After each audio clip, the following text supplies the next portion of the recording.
नमस्कार दोस्तों, मेरा नाम डॉक्टर देवाशीष चंद्रा है। मैं एक joint preservation and joint replacement surgeon हूँ। आज हम एक बहुत इंपॉर्टेंट टॉपिक के बारे में बात करने वाले हैं, रोबोटिक सर्जरीज के बारे में। दोस्तों, ऑर्थोपेडिक सर्जरीज के बारे में बहुत सारे कन्फ्यूजन्स है। आज का जो ये स्पेशल वीडियो है, हम सीके बिरला हॉस्पिटल की तरफ से लेके आए हैं। सीके बिरला हॉस्पिटल गुड़गांव, हम ये चाहते हैं हमारी तरफ से कि हमारे पेशेंट्स को प्रॉपर नॉलेज रहे।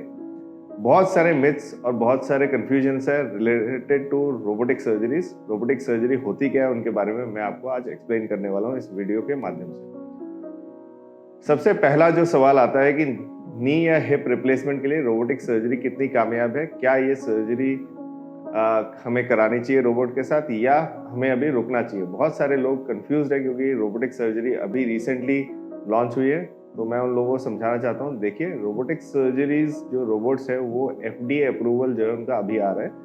बहुत सालों से ये रोबोटिक सर्जरी अंडर ट्रायल चल रहे थे, जिनके अच्छे रिजल्ट्स हमारे सामने हैं। अगर हम basic model of robotic surgeries देखें तो रोबोटिक सर्जरीज जो ऑर्थोपेडिक में यूज होती है वो कंप्यूटर नेविगेशन के सर्जरीज के अराउंड ही घूम रही है आज भी। सो अगर हम कंप्यूटर नेविगेशन जो उसका पिछला कंजेनर था उसके बारे में सोचें कि कब से वो कंप्यूटर नेविगेशन सर्जरीज इंडिया में हो रही है या कब से ये अवेलेबल है, तो मैं आपको बताना चाहता हूँ। ये 90s के दशक, मतलब 1990s 2000 के बीच में नेविगेशन सर्जरीज आई, जिसमें हमारा ये होता था कि अलाइनमेंट की एग्जैक्ट अलाइनमेंट जो है हमें कितना अचीव करना चाहिए। ठीक है, जैसे कि मैं एग्जांपल के लिए आपको समझाने के लिए समझाता हूँ। हम लोग जब गाड़ी का टायर कंपनी में दिखाने के लिए जाते हैं तो वहाँ पे कंप्यूटर अलाइनमेंट नाम की एक चीज़ होती है, कंप्यूटर बेस्ड अलाइनमेंट। उसमें हम एग्जैक्ट अलाइनमेंट अचीव करना चाहते हैं ताकि जो टायर है वो घिसे ना जल्दी। तो उसी तरह नेविगेशन सर्जरीज में भी कंप्यूटर एक हमें अलाइनमेंट बताता था, जिससे नी की जो इम्प्लांट है उसकी लास्टिंग लॉन्ग रहती। अनफॉर्चुनेटली इनिशियल डेज पे काफ़ी कॉम्प्लिकेटेड था। आप अगर सोचें, गूगल की जो नेविगेशन सर्विस है वो अगर 1999 में होती और हमारे पास बहुत अच्छे मोबाइल नहीं होते तो हमारे लिए बहुत डिफिकल्ट होता उन सर्जरीज को करना। ओवर द टाइम ये नेविगेशन सर्जरीज बहुत इवॉल्व हुई। फ्रॉम 2002-2004 ऑनवर्ड्स बहुत सारे इंडियन सर्जन्स इसे यूज करने लगे, मगर वो थे कॉम्प्लिकेटेड हार्डवेयर। जैसे मैं आपको समझाना चाहता हूँ, जब मोबाइल फ़ोन पहले पहले आया तो बहुत बड़े ह्यूज होते थे। आजकल मोबाइल फ़ोन इतने छोटे हो गए, इतने स्लीक हो चुके हैं, आप पूरा स्क्रीन देख सकते हैं, नंबर की दबाने की जगह की ज़रूरत नहीं होती। उसी तरह जो नेविगेशन सर्जरीज इनिशियल डेज में इंडिया में जो थी वो भी बहुत रोबस्ट चीज़ों के साथ थी। बहुत बड़े बड़े कैमरेज थे और बहुत बड़े बड़े टीवी वो थे, जिनके कारण ओटी में स्पेस कम होता था, साथ में उसमें एरर्स होने के चांसेस होते थे बहुत समय। Over the time it has improved. Now 2002, 3, 4 से जो सर्जरीज नेविगेशन की होने लगी, उनमें ये समझ में आया जो एक्सक्लूसिवली नेविगेशन यूज करने वाले सर्जन थे उनके रिजल्ट्स डेफिनेटली बाकी लोगों से अच्छे थे।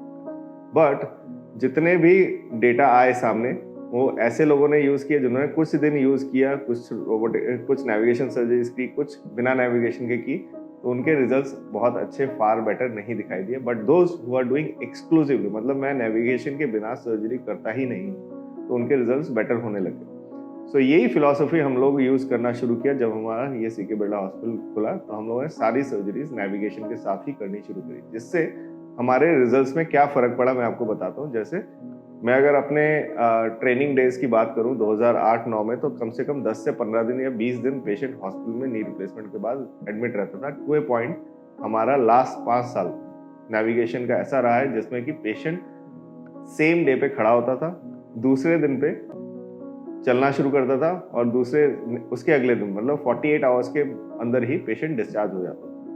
सो 90 to 95% अगर कोई पेशेंट को मेडिकल इशू नहीं था जिसके कारण रखना पड़े, नी रिप्लेसमेंट या हिप रिप्लेसमेंट के बाद पेशेंट 48 आवर्स के बाद अपने घर जा पा रहा था। सो ये डिफरेंस था नेविगेशन का जो हमारे सामने आया कि 10 साल पहले, 15 साल पहले से अब ये कंप्लीटली 2 दिन के शॉर्ट ड्यूरेशन पे आ गया।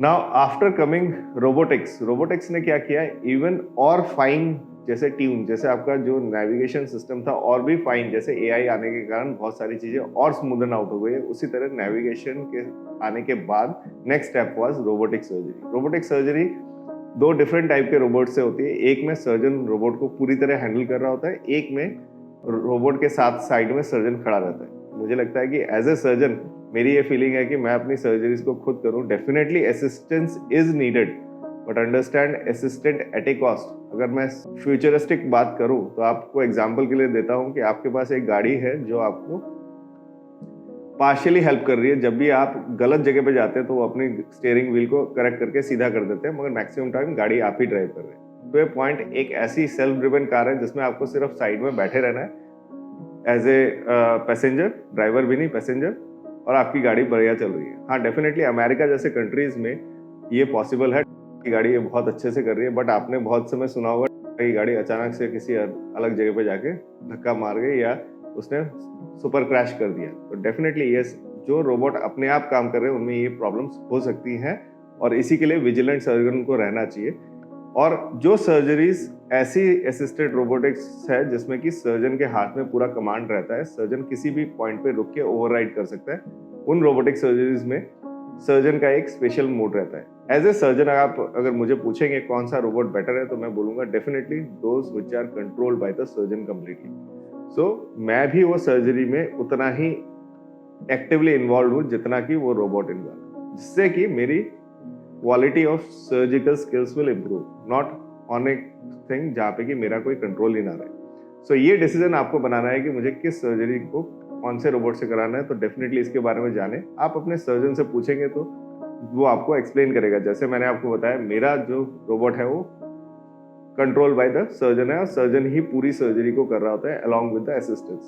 सो नाउ द रिजल्ट्स डिफर कैसे करते हैं। Even now we are thinking कि सुबह सर्जरी की है, शाम को पेशेंट को चला के अगले दिन घर भेजना शुरू करें। तो we have already started these improvements कि हम लोग अगले दिन ही डिस्चार्ज करना शुरू कर रहे हैं। To a point we are thinking even कि हो सकता है कि ऐसा दिन भी आ जाए नी या हिप रिप्लेसमेंट या शोल्डर रिप्लेसमेंट के बाद सवेरे सर्जरी हो और शाम को आप घर जा सके।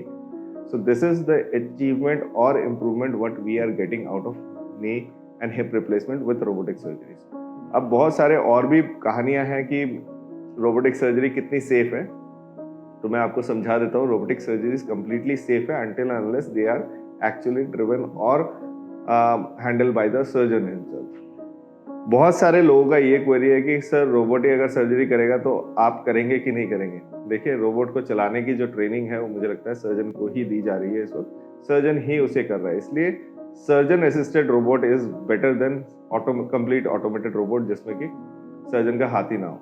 नाउ वेरी इंपॉर्टेंट थिंग कि हमें सर्जरी के अलावा और क्या चीज़ों में रोबोट की हेल्प मिल रही है। देखिए, सर्जरी में अलाइनमेंट करेक्शन बहुत अच्छी हो रही है, जिससे लॉन्गर लास्टिंग इम्प्लांट रहेगा। मतलब कि हम जहाँ पे 30-35 साल इम्प्लांट लास्ट करने की सोच रहे थे, हो सकता है फ्यूचर में जाके नी रिप्लेसमेंट इतना एक्यूरेट हो कि हो सकता है हमें और आगे सोचने की ज़रूरत ना पड़े। बट डेफिनेटली फ्यूचर में है, ये अभी बताना बहुत मुश्किल है। एक और चीज़ जो बहुत इंपॉर्टेंट लोग पूछते हैं हमारे कि इम्प्लांट कौन सा यूज़ किया जा रहा है। देखिए, इम्प्लांट जो है सर्जन के हिसाब से होता है, सर्जन डिसाइड करता है एंड अकॉर्डिंगली वो रोबोट भी लेता है। तो जो रोबोट ले रहे हैं उसी कंपनी का रोबोट यूजुअली आज के दिन पे ऐसा चल रहा है कि उसी कंपनी का आपको इम्प्लांट यूज़ कर रहा है। जैसे अगर आप जॉनसन जॉनसन का रोबोट यूज़ करते हैं तो जॉनसन जॉनसन का इम्प्लांट लग रहा है, अगर आप जिमर का रोबोट यूज़ कर रहे हैं तो जिमर का लग रहा है, स्ट्राइकर का रोबोट यूज़ कर रहे हैं तो स्ट्राइकर का इम्प्लांट लग रहा है, या कुछ इंडियन कंपनीज का इम्प्लांट भी लगता है। कंप्लीटली ऑटोमेटेड जो रोबोट है उसमें इंडियन इम्प्लांट ही लग रहा है। सो जिस कंपनी का रोबोट है उसी के हिसाब से इम्प्लांट चूज करते हैं। मुझे लगता है इम्प्लांट हमें वो चूज करना चाहिए जिसके 30 से 35 साल के रिजल्ट सामने हो, मतलब कि सच में ये इतना चलेगा कि नहीं चलेगा ये भी जानना ज़रूरी है। But Indian implants now days अभी स्टार्ट हुए हैं। I think with make in India concept ये भी आगे आने वाला है, मेक इन इंडिया रोबोट भी होने वाला है। सो ऑल इन ऑल, अगर आपका रोबोटिक रिलेटेड कोई भी ऐसा क्वेरी है, आपको लगता है उस सवाल का जवाब मुझे देना चाहिए, तो डेफिनेटली आप उसके लिए मुझे पूछें, मैं आपके बहुत सारे सवालों के जवाब दूंगा।